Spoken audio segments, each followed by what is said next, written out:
Au fil des années, McCartney a attiré l'attention pour ses talents exceptionnels de compositeur et sa voix veloutée, ainsi que pour sa vie personnelle parfois tumultueuse. Le musicien a été impliqué dans des relations avec diverses femmes, allant de fans et de groupies à des mannequins et des actrices. Malgré le passage du temps, le statut relationnel de McCartney continue de captiver ses fans. Aujourd'hui, nous allons découvrir qui est la femme précieuse à qui il a dédié sa chanson, celle à qui il pensait sans cesse avec émotion et qui est la femme qu'il garde toujours précieusement dans son cœur. Chaque détail de la vie amoureuse de Paul McCartney sera dévoilé aujourd'hui dans cette vidéo. Mais d'abord, n'oubliez pas de liker et de vous abonner à notre chaîne pour ne pas manquer nos futurs contenus.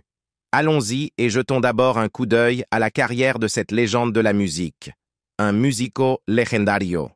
Sir James Paul McCartney, CH, MBE, es un cantante, compositor y músico inglés que alcanzó fama internacional como miembro de The Beatles. Conocido por su forma melódica de tocar el bajo, su amplio rango vocal y su exploración de diversos géneros musicales, la colaboración de composición entre McCartney y John Lennon sigue siendo una de las más exitosas en la historia de la música moderna. Nacido en Liverpool, McCartney fue influenciado por su padre, quien era músico de jazz, y por estrellas del rock and roll como Little Richard y Buddy Holly. Se unió al grupo de skiffle de John Lennon, los Quarrymen, en 1957, grupo que luego evolucionó para convertirse en The Beatles. A menudo referido como el Beatle lindo, McCartney desempeñó un papel significativo en la formación del sonido de la banda y en su trabajo experimental en el estudio. Sus contribuciones a The Beatles incluyen canciones clásicas como Yesterday, Eleanor Rigby y Blackbird. Además del bajo, tocó varios instrumentos, incluidos teclados y batería. Después de la disolución de The Beatles, McCartney lanzó una exitosa carrera en solitario con su álbum McCartney en 1970 y formó la banda Wings con su primera esposa, Linda, y Denny Laine. Wings alcanzó un gran éxito en la década de 1970 con éxitos como Band on the Run y Silly Love Songs. McCartney retomó su carrera en solitario en 1980 y ha continuado de gira desde 1989. Sus éxitos en solitario incluyen Coming Up, Ebony and Ivory con Stevie Wonder y Say Say Say con Michael Jackson. Las contribuciones de McCartney a la música han sido ampliamente reconocidas. Ha escrito o coescrito un récord de 32 éxitos número 1 en el Billboard Hot 100 y ha recibido numerosos galardones, incluidos 2 ingresos al Salón de la Fama del Rock and Roll, como miembro de The Beatles en 1988 y como artista en solitario en 1999, un premio de la Academia por Mejor Partitura Original, 18 premios Grammy y un premio Primetime Emmy. Fue nombrado miembro de la Orden del Imperio Británico, MBE, en 1965 y fue nombrado caballero en 1997 por sus servicios a la música. Además de sus logros musicales, McCartney ha sido honrado con varios premios y reconocimientos prestigiosos, incluidos un premio Globo de Oro a la mejor canción original, un premio Grammy Leyenda, y su inclusión en el Salón de la Fama de la Música del Reino Unido. También es uno de los músicos más ricos del mundo, con una fortuna estimada en 1.000 millones hasta 2024. Más allá de la música, McCartney está activo en causas benéficas, incluyendo los derechos de los animales, el vegetarianismo y la educación musical, lo que refleja su compromiso de usar su influencia para un impacto positivo. Sa vie amoureuse dans les années 50. Sandra Cogan aurait eu une brève relation amoureuse avec Paul McCartney à la fin des années 1950, alors qu'il était encore adolescent à Liverpool. Bien que les détails de leur relation soient limités, on pense que Cogan a joué un petit mais mémorable rôle dans la vie de McCartney avant qu'il ne devienne célèbre à l'échelle internationale avec les Beatles. En dehors de cette association supposée avec McCartney, on sait peu de choses sur Sandra Cogan. Sa brève connexion avec le musicien légendaire ajoute un élément de mystère à son histoire, mais sa vie, au-delà de cette période, reste largement inconnue. Thelma Pickles a rencontré McCartney pour la première fois lorsqu'ils étaient tous deux adolescents à l'Institut High School for Boys and Girls de Liverpool. Ils ont eu une romance de courte durée à la fin des années 1950, mais sont finalement restés amis. Malgré la brièveté de leur relation, Pickles a joué un rôle crucial dans la vie de McCartney en le présentant à John Lennon, une rencontre qui allait profondément influencer l'avenir de la musique. La relation d'Iris Caldwell avec McCartney s'est également déroulée pendant leurs années d'adolescence à Liverpool, vers 1957. Leur romance fut éphémère, mais la connexion de Caldwell a fourni à McCartney une inspiration précoce pour sa musique. Caldwell est resté proche des Beatles à mesure qu'il gagnait en notoriété et était une danseuse et interprète populaire en Angleterre. Elle a ensuite été fiancée à Rory Storm, le leader du groupe de Liverpool Rory Storm and the Hurricanes. Ses petites amies pendant les années 60. La première relation sérieuse de McCartney fut avec Dorothy Dot Rowan, qu'il rencontra au Casbah Club à Liverpool en 1959. Rowan trouvait McCartney contrôlant, il choisissait ses vêtements et son maquillage, et l'encourageait même à coiffer ses cheveux blonds à la manière de Brigitte Bardot. À un moment donné, il insista pour qu'elle change de coiffure, mais le résultat ne répondit pas à ses attentes. Pendant que McCartney se produisait à Hambourg avec les Beatles, il écrivait régulièrement à Ron, qui lui rendit visite à Hambourg avec Cynthia Lennon lorsque les Beatles y jouaient en 1962. Leur relation dura 2 ans et demi et était sur le point de mener au mariage lorsque Ron fit une fausse couche, ce qui poussa McCartney à se sentir libéré de toute obligation et à rompre leur fiançailles.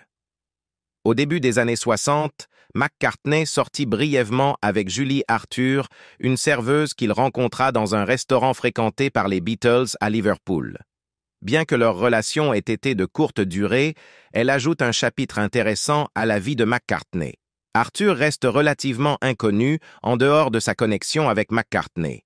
Pendant les premiers jours des Beatles à Hambourg, McCartney eut une brève romance avec l'actrice et mannequin allemande Erika Hubers vers 1960.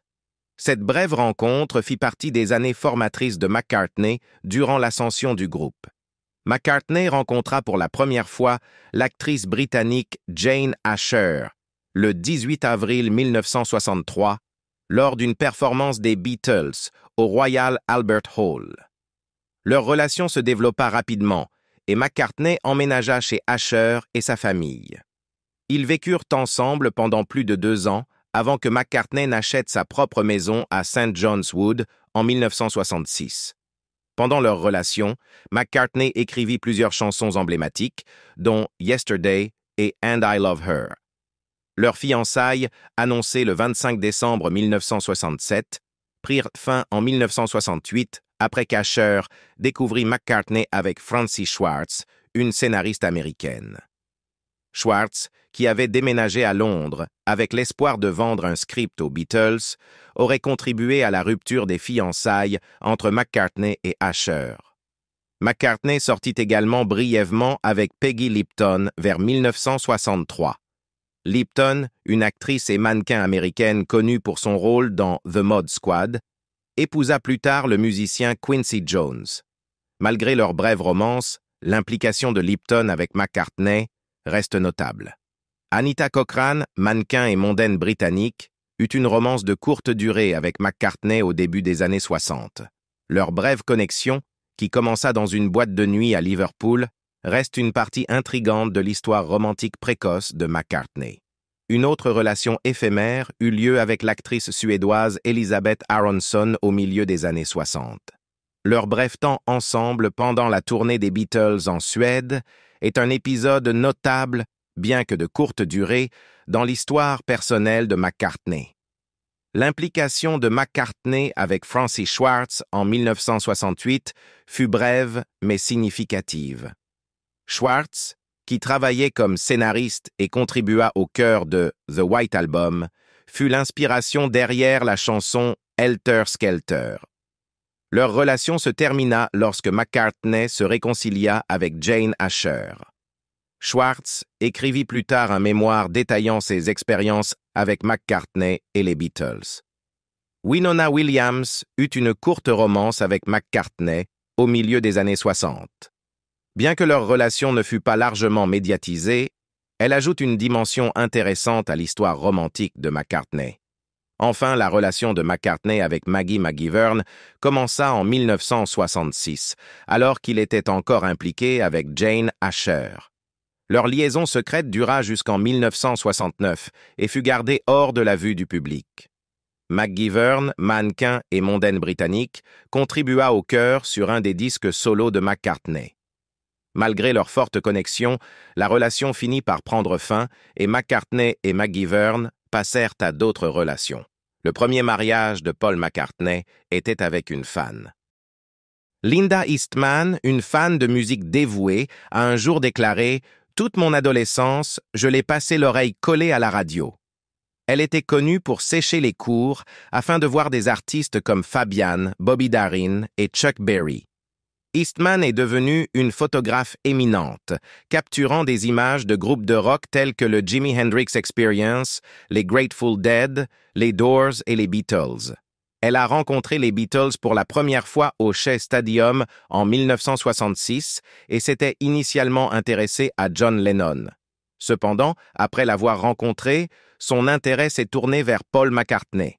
Ils se sont véritablement connectés pour la première fois le 15 mai 1967 lors d'un concert de Georgie Fame au club The Bag o' Nails, pendant qu'elle était en mission pour photographier des musiciens rock à Londres.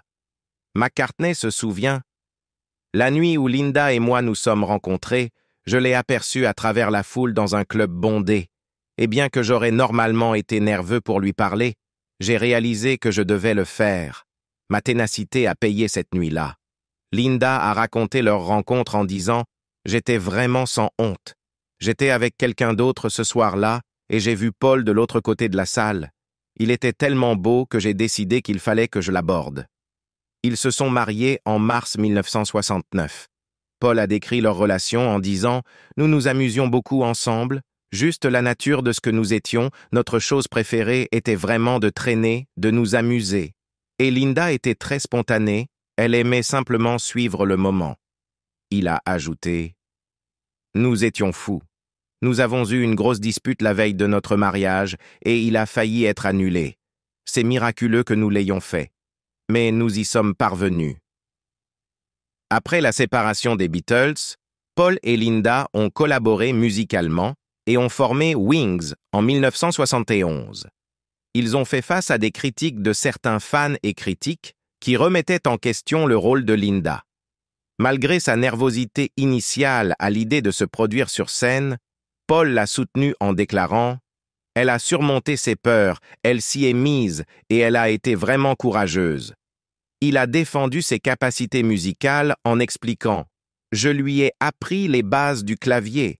Elle s'en est très bien sortie et a rendu cela plus facile qu'il n'y paraissait. » Les critiques disaient « Elle ne joue pas vraiment » ou « Regardez-la, elle joue avec un doigt. » Mais ce qu'ils ne savaient pas, c'est que parfois elle jouait d'un mini-moog qui ne pouvait être joué qu'avec un doigt. C'était monophonique. Paul a noté « Nous pensions que nous faisions ça pour le plaisir. C'était juste quelque chose que nous voulions faire. Donc, si nous nous trompions, tant pis.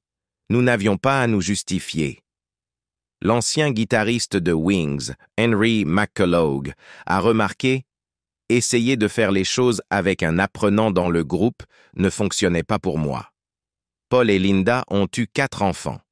Heather, adoptée légalement par Paul, Mary, Stella et James.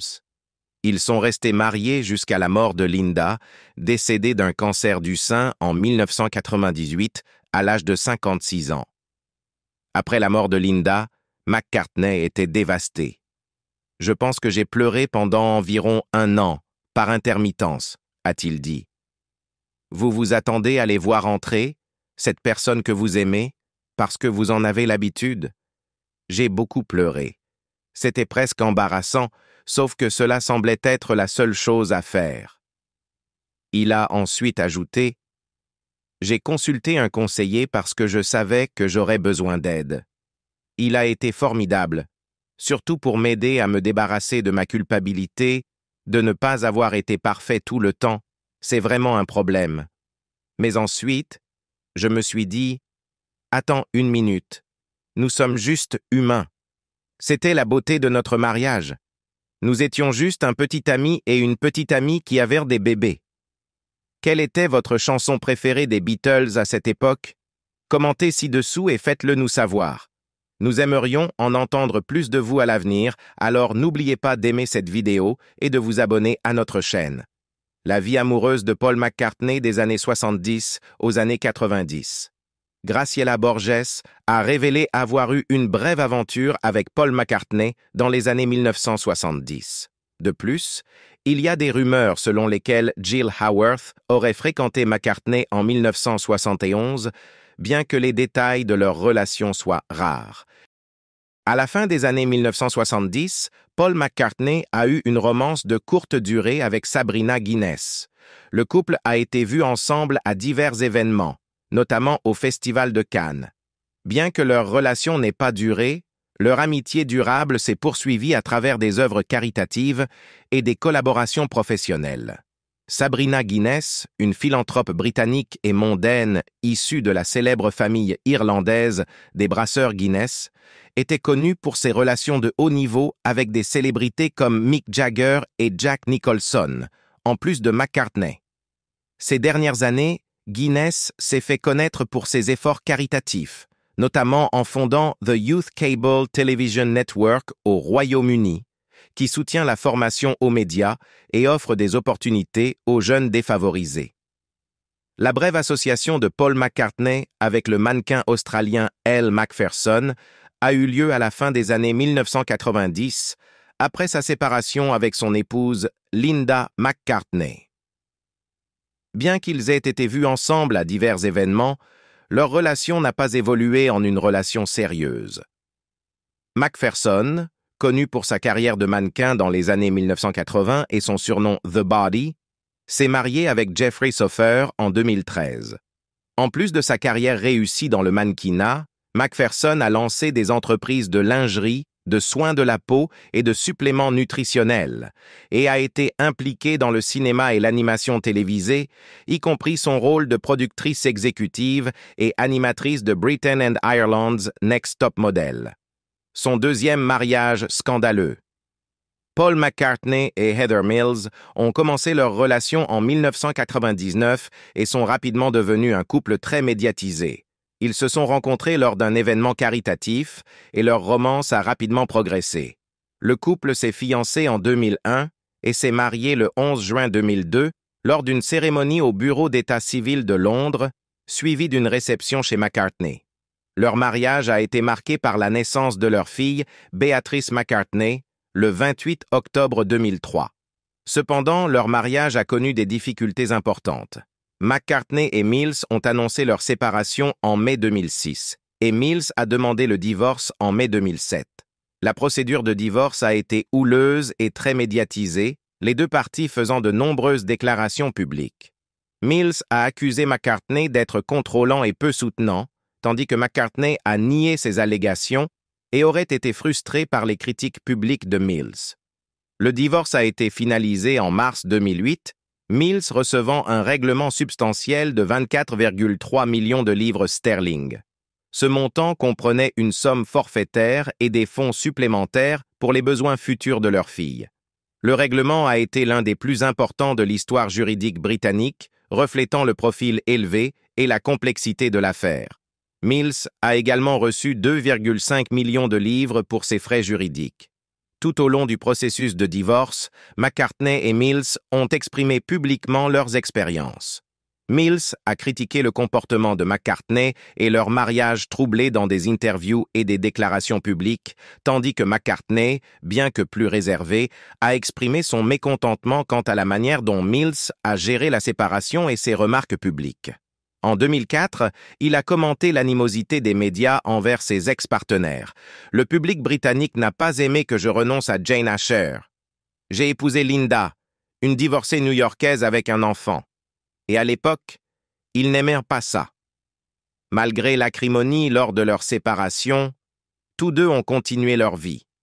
Mills a poursuivi son travail caritatif et ses discours publics, tandis que McCartney s'est concentré sur sa carrière musicale et sa vie personnelle.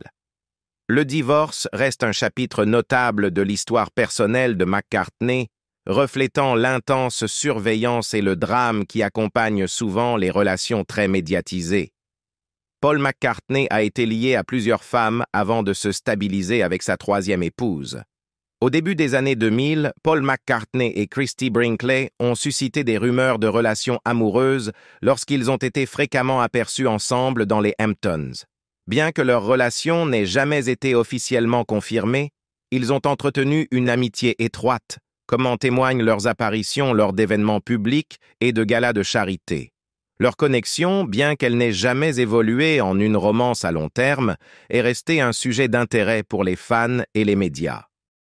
Christie Brinkley, un mannequin et actrice américaine, a acquis une renommée dans les années 1970 en devenant le visage de plusieurs campagnes publicitaires de haut niveau, notamment grâce à ses nombreuses apparitions sur les couvertures convoitées du Sports Illustrated Swimsuit Issue.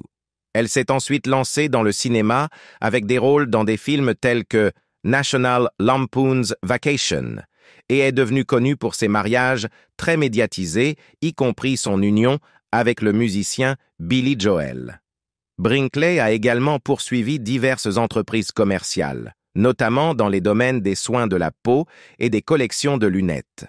En 2007, Paul McCartney et Renée Zellweger ont été vus ensemble lors d'un concert de Tom Petty à New York, ce qui a suscité des rumeurs d'une brève mais étroite relation. Malgré les spéculations sur une possible romance, leur relation n'a jamais été officiellement confirmée et tous deux sont passés à d'autres relations. La carrière réussie de Zellweger comprend des rôles acclamés dans Jerry Maguire, Cold Mountain et Bridget Jones's Diary. Son interprétation de Judy Garland dans le biopic de 2019, Judy, lui a valu l'Oscar de la meilleure actrice. Zellweger est également connue pour son mariage de courte durée avec le chanteur country Kenny Chesney. La brève relation de Paul McCartney avec l'actrice Rosanna Arquette aurait commencé vers 2004, lorsqu'ils ont été vus dînant ensemble à Londres. La connexion a été de courte durée et peu d'informations ont été disponibles au-delà de leur première rencontre. McCartney et Arquette ont ensuite poursuivi d'autres relations. Rosanna Arquette, une actrice accomplie, a mené une longue carrière au cinéma et à la télévision, avec des rôles notables dans Desperately Seeking Susan, Pulp Fiction et Crash. Au-delà de sa carrière d'actrice, Arquette s'est investie dans le militantisme, notamment en matière de droits des femmes et de questions environnementales. Elle a joué un rôle significatif dans le mouvement MeToo en dénonçant le producteur Harvey Weinstein, contribuant ainsi à la conversation mondiale sur le harcèlement et les agressions sexuelles. Est-ce son véritable et dernier amour? Nous pensons que oui. Après sa rupture, Paul McCartney ne s'est pas laissé décourager par le chagrin pour retrouver l'amour. Il a rapidement rencontré Nancy Shevell, une femme d'affaires basée à New York et survivante du cancer du sein, qui avait fondé un centre de ressources pour le cancer dans les Hamptons. Leur relation s'est épanouie rapidement, passant de baisers sur la plage à des vœux échangés devant leurs proches. Voici un aperçu détaillé de la relation entre Paul McCartney et Nancy Shevell. À l'été 2007, McCartney et Shevell se sont croisés alors qu'ils séjournaient dans leurs maisons respectives dans les Hamptons. Malgré un écart d'âge de 17 ans, ils ont rapidement noué des liens. Une source a noté qu'ils étaient clairement bien assortis et qu'ils se connectaient grâce à leur style de vie commun. Ils n'aiment pas la grande vie sociale, et elle non plus, a déclaré la cousine germaine de Shevell, Barbara Walters. À l'époque, McCartney traversait un divorce très médiatisé avec l'ancienne mannequin Heather Mills. Fin 2007, McCartney a été aperçu en train d'embrasser Shevell lors d'une promenade sur la plage dans les Hamptons. Les deux étaient vus en pleine conversation, s'arrêtant pour prendre un café tout en se promenant le long du rivage. Après la finalisation de son divorce en 2008, McCartney a emmené Chevelle à Antigua pour une escapade luxueuse. Ils ont séjourné dans une suite de 2 chambres au Jumbie Bay, un complexe privé sur une île de 300 acres, profitant d'activités de détente comme des promenades sur la plage, de la lecture au bord de la piscine et du vélo à travers St. John's. Un observateur a noté à l'époque, il y avait définitivement des étincelles entre eux. Ils semblaient au passé un moment très heureux et détendu ensemble au paradis. Leur relation a continué de se renforcer, marquée par un road trip à travers le cœur de l'Amérique le long de la route 66. Voyageant dans un Ford Bronco de 1989, ils ont fait des arrêts dans des endroits comme Joliet, Illinois, et Saint-Louis, Missouri. Ils semblaient être un super couple, a partagé une source qui les a rencontrés pendant leur voyage. Fin 2008, Chevelle a été vu soutenant McCartney lors d'une performance historique des Beatles à Tel Aviv, en Israël. Même lorsque McCartney a dédié la chanson My Love à sa défunte épouse, Linda, Chevelle était à ses côtés. Le couple a également voyagé en Palestine, où ils ont allumé une bougie pour la paix à l'église de la Nativité. Leurs voyages se sont poursuivis avec un séjour à Paris, où McCartney a invité Chevelle au défilé de mode de sa fille Stella. « Je suis dans un bon endroit », a partagé McCartney lors de l'événement. De plus, McCartney a brièvement commenté sa relation avec Chevelle en disant « J'aime simplement être amoureux ». Chevelle, quant à elle, a gardé ses commentaires simples, remarquant « Je suis une survivante du cancer, je dirige une entreprise de camionnage et j'ai un adolescent à élever. C'est du stress ». Pour faire sa demande en mariage, McCartney a collaboré avec le bijoutier renommé Neil Lane pour concevoir une bague unique. McCartney a choisi un diamant rare de 5 carats dans un sertissage en platine de style Art déco avec des bandes d'onyx noir. « Il a une belle allure vintage », a déclaré Lane. Chevelle a discrètement dévoilé la bague au Met Gala de 2011 à New York, choisissant de la porter sur sa main droite pour garder l'attention sur Stella, qui était coprésidente de l'événement. Après 4 ans de relation, McCartney et Chevelle ont confirmé leur fiançailles. Décrivant le moment, Chevelle a déclaré que c'était une totale surprise et a mentionné que leur mariage serait une affaire simple avec seulement la famille. Ils ont choisi l'Old Marylebone Town Hall à Londres, le même lieu où McCartney avait épousé sa première femme en 1969 pour leur mariage. Le 9 octobre 2011, McCartney et Chevelle ont échangé leurs vœux lors d'une cérémonie modeste l'après-midi. L'événement était une affaire familiale, avec la fille de McCartney, Stella, qui a conçu la robe de mariée et le costume de McCartney, la fille Mary prenant des photos, et la plus jeune fille, Béatrice, servant de demoiselle d'honneur. Le frère de McCartney, Mike McGear, a été le témoin. Des amis proches et de la famille, dont Ringo Starr, Barbara Bach et la veuve de George Harrison, Olivia, étaient également présents. Les nouveaux mariés ont célébré avec une fête intime chez McCartney, comprenant un menu végétarien et 2 gâteaux de mariage, un végétalien et un traditionnel. Lors de la réception, McCartney a dévoilé une chanson spéciale pour Chevelle et le couple a partagé une danse ensemble. McGear a décrit le mariage comme « fabulous, beautiful, just lovely and peaceful ». McCartney s'est assuré d'honorer John Lennon en ce qui aurait été son 71e anniversaire. Après le mariage, le couple a passé leur lune de miel sur l'île caribéenne de Mustique, séjournant au Firefly, un complexe exclusif avec seulement 5 chambres d'invités. Un an plus tard, McCartney a écrit la chanson « My Valentine » pour Chevelle. McCartney gâte souvent Chevelle, notamment à la Saint-Valentin. Je fais complètement une folie pour la Saint-Valentin. Je veux dire, il n'y a pas juste une carte. Il y a des cartes cachées dans la pièce, et parfois les choses débordent même sur le jour suivant. C'est complètement ridicule, a-t-il partagé. S'il y a une excuse pour s'amuser, j'en fais trop. En réfléchissant à leur mariage, McCartney a exprimé combien il aime être quelqu'un sur qui Chevelle peut compter. Je suis toujours très heureux d'être la personne sur qui Nancy compte, et d'être sa force lorsqu'elle traverse des moments difficiles. Pour célébrer leur 12e anniversaire de mariage, McCartney a partagé une note touchante sur Instagram. « Joyeux anniversaire à ma chère épouse, Nancy. Passons une belle journée. » Le couple reste marié et apparemment heureux. Au fil des années, McCartney a continué à captiver des fans de plusieurs générations avec sa musique, même si les femmes de sa vie ont changé. En repensant à la vie incroyable de Paul McCartney et à l'amour qui a façonné son parcours, il est clair que certaines connexions laissent un impact durable, peu importe le temps qui passe. Que pensez-vous de sa relation avec Nancy? Faites-le nous savoir dans les commentaires ci-dessous. Et si vous avez aimé cette vidéo, n'oubliez pas de liker, partager et vous abonner pour plus d'aperçus sur la vie des légendes que nous admirons tous. Merci d'avoir regardé. À bientôt.